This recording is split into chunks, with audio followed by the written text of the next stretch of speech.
امریکہ بغیر ڈیل کے ایران جنگ سے بھاگنے کو تیار، ڈونلڈ ٹرمپ نے جنگ ختم کرنے کا اشارہ دے دیا، کہا معاہدہ ہو یا نہیں امریکہ ایران جنگ سے بہت جلد نکل جائے گا۔ ایران کو جوہری ہتھیار حاصل کرنے سے روکنے کا ہدف حاصل کر لیا، جب لگے گا ایٹمی خطرہ ٹل گیا تو ہم بغیر کسی ڈیل کے چلے جائیں گے، جیسے ہی ایران سے نکلیں گے آبنائے ہرمز خود کھل جائے گی۔ ایران کے نئے حکمران میری عزت کرتے ہیں، تحائف بھیج رہے ہیں۔ ایران سے مذاکرات میں باقر کالباف بھی شامل ہیں۔ صدر ٹرمپ پاکستانی وقت کے مطابق کل صبح 6 بجے قوم سے خطاب کریں گے۔ ترجمان وائٹ ہاؤس کا کہنا ہے صدر ٹرمپ ایران سے متعلق اہم تفصیلات دیں گے۔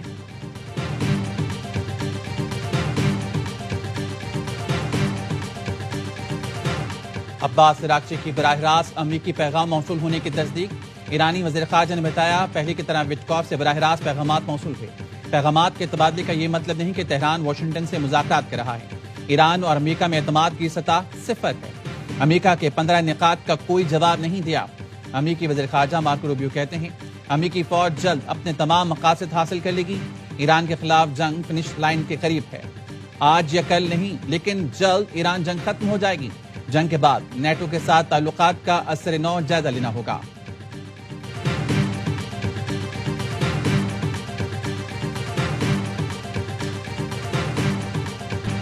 برطانیہ کو ایران جنگ میں گھسیٹنے کی اجازت نہیں دیں گے۔ برطانوی وزیر اعظم کا پھر دو ٹوک اعلان، کہا ایران جنگ ہمارے مستقبل کو متاثر کرے گی۔ خلیج میں بحری سلامتی یقینی بنانے کے لیے 35 ملکوں کو ایک پلیٹ فارم پر اکٹھا کر رہے ہیں۔ مقصد آبنائے ہرمز بحال کرنا اور محفوظ بنانا ہے۔ جاپان اور فرانس کا بھی ایران جنگ کے خاتمے اور آبنائے ہرمز کھولنے کے لیے مشترکہ کوششوں پر اتفاق۔ جاپانی وزیر اعظم نے کہا ملک کی ضروریات کے 90% تیل مشرق وسطی سے حاصل کرتے ہیں، اس لیے خطے میں کشیدگی کم کرنا اولین ترجیح ہے۔ صدر میکرون نے کہا اقوام متحدہ کے چارٹر اور جمہوری اقدار پر یقین رکھتے ہیں۔ G7 ملکوں کے ساتھ مل کر دفاعی اور معاشی سیکیورٹی کو مضبوط بنانے کے عزم کا اعادہ۔ پولینڈ نے بھی امریکی اور اسرائیلی درخواست مسترد کر دی۔ پیٹریاٹ دفاعی نظام مشرق وسطی بھیجنے سے انکار۔ پولش وزیر دفاع نے کہا پیٹریاٹ بیٹریاں اور ان کا اسلحہ پولینڈ کی فضائی حدود اور نیٹو کے مشرقی محاذ کے دفاع کے لیے استعمال ہو رہا ہے۔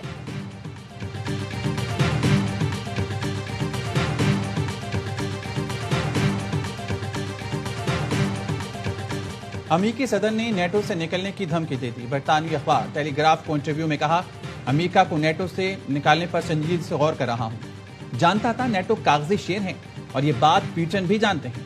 یوکرین کے تحفظ کے لیے امریکہ نے اپنا کردار ادا کیا، حالانکہ یہ امریکہ کا مسئلہ نہیں تھا۔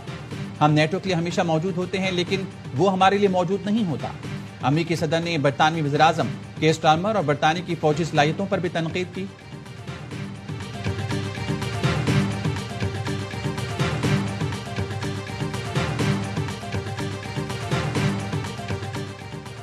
حملے نہ کرنے کی ضمانت دیں، جنگ ختم کرنے کو تیار ہیں۔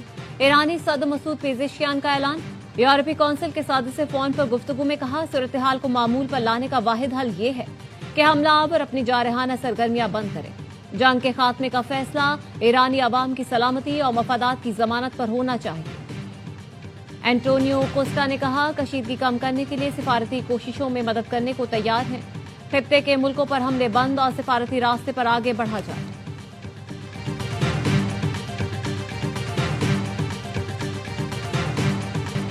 تہران میں شکریہ پاکستان کے نعرے، ریلی کے شرکاء نے پاکستان سے بالہانہ محبت کا اظہار کیا۔ سبز ہلالی پرچم اٹھائے خواتین نے پاکستان سے اظہار تشکر کیا۔ پلے کارڈز پر لکھا تھا پاکستانی عوام کی محبت ایران نہیں بھولے گا۔ رات گئے ریلی میں ایرانی صدر اور وزیر خارجہ عباس اراغچی کی بھی سرپرائز انٹری۔ عباس اراغچی نے کہا ریلی میں اپنا اور شرکاء کا حوصلہ بڑھانے آیا۔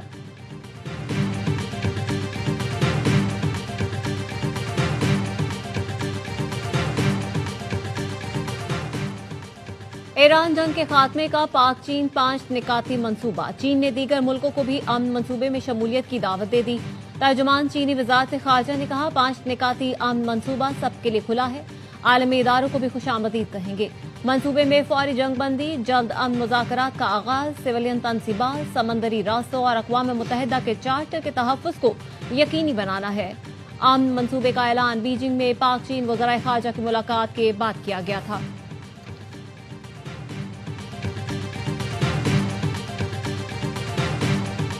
اسرائیلی فوج کا القدس فورس کے اہم عہدیدار مہدی وفائی کو نشانہ بنانے کا دعویٰ. گزشتہ روز محلات پر حملے میں نشانہ بنایا گیا.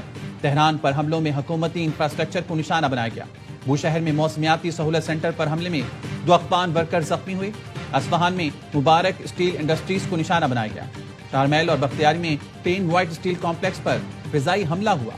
ایران کے بھی اسرائیل پر حملے. وسطی اسرائیل میں 4 مقامات پر میزائل کے ٹکڑے گرے. تل ابیب میں امریکی سفارت خانے کے قریب بھی میزائل کا ملبہ گرا. ایران کے کلسٹر بم حملے میں 25 افراد زخمی. اسرائیلی وزارت صحت کا کہنا ہے 24 گھنٹوں میں 104 اسرائیلی زخمی ہوئے.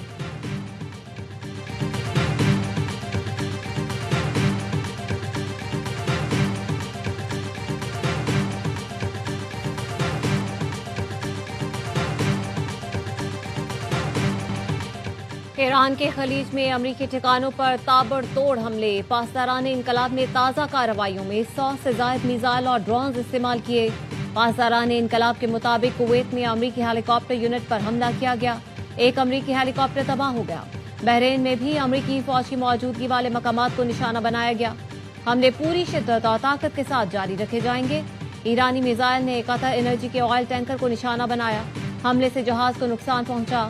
متحدہ عرب امارات کے علاقے فجیرہ میں ڈرون کا ملبہ لگنے سے بنگلہ دیشی شہری جاں بحق. بحرینی وزارت داخلہ کے مطابق ایران کے حملے میں ایک کمپنی میں آگ لگ گئی.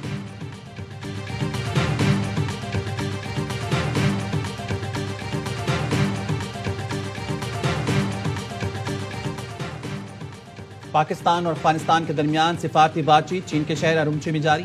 سفارتی ذرائع کا کہنا ہے پاکستان کی طرف سے وزارت خارجہ کے ایڈیشنل سیکرٹری مذاکرات کر رہے ہیں. پاکستان بات چیت کے لیے تیار ہے مگر دہشت گردی کے ٹھکانوں کو نشانہ بنانے کی پالیسی تبدیل نہیں ہوگی.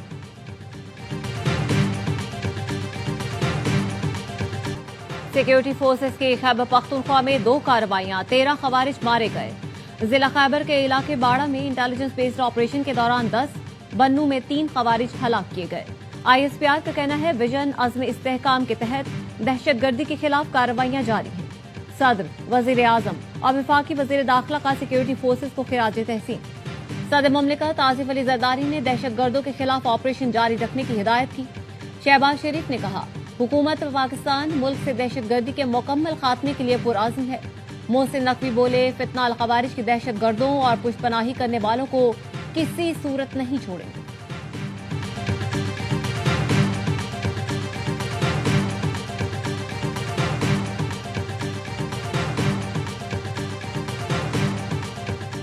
وزیر اعظم شہباز شریف کی زیر صدارت خطے کی کشیدہ صورتحال پر اجلاس.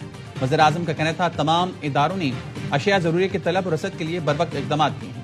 کئی ملکوں کو اشیاء ضروریہ کی طلب اور رسد کا توازن رکھنے میں مشکلات ہیں. پاکستان اس مشکل صورتحال کو بڑی کامیابی اور مؤثر طریقے سے حل کر رہا ہے.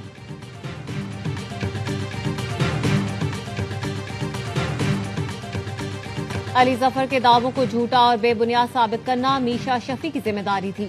شواہد کی روشنی میں میشا شفیع کا بیان حد تک عزت کے دائرے میں آتا ہے. لاہور کی سیشن عدالت نے ہرجانہ کیس کا تحریری فیصلہ جاری کر دیا. کہا علی ظفر پر ہراساں کرنے کا الزام درست ثابت نہ کیا جا سکا. یہ بھی ثابت نہ ہو سکا کہ الزام عوامی فلاح کے لیے لگایا گیا. ان الزامات سے علی ظفر کی ساکھ کو نقصان پہنچا. عدالت میشا شفیع کو 50 لاکھ روپے ہرجانہ ادا کرنے کا حکم دیتی ہے. مستقبل میں میشا شفیع الزامات کو براہ راست یا بالواسطہ نہیں دہرائیں گے.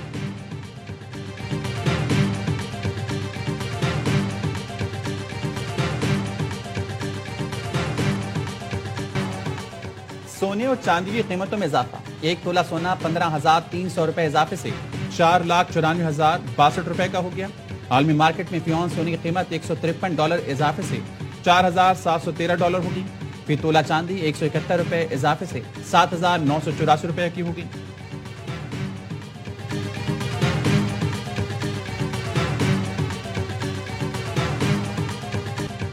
کراچی کے حالات نیو یارک اور برطانیہ سے بہت بہتر ہیں. آئی جی سندھ کا دعویٰ. کہا ایران اور افغانستان کی صورتحال کے باوجود امن و امان بہتر رہا. 3 ماہ کے دوران اسپیڈ کرائم میں 35% کمی آئی ہے. گاڑیاں چھیننے کے واقعات میں 48% کمی آئی. امن و امان کی بہتری کے لیے کام کر رہے ہیں.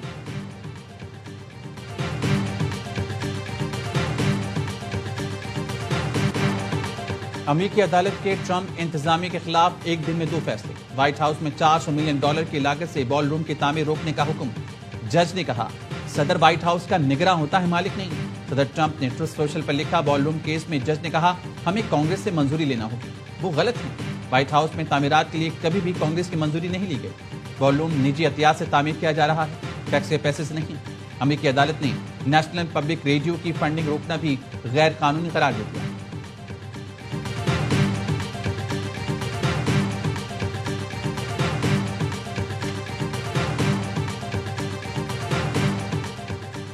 فخر زمان نے معطلی کے خلاف اپیل دائر کر دی۔ 3 رکنی ٹیکنیکل کمیٹی اپیل کی سماعت کرے گی۔ کمیٹی میچ ریفری روشن ماہنامہ کے فیصلے کا جائزہ لے گی۔ گیند کی حالت تبدیل کرنے پر لاہور قلندرز کے اوپنر کو 2 میچز کے لیے معطل کیا گیا۔ فخر نے الزامات مسترد کر دیے تھے۔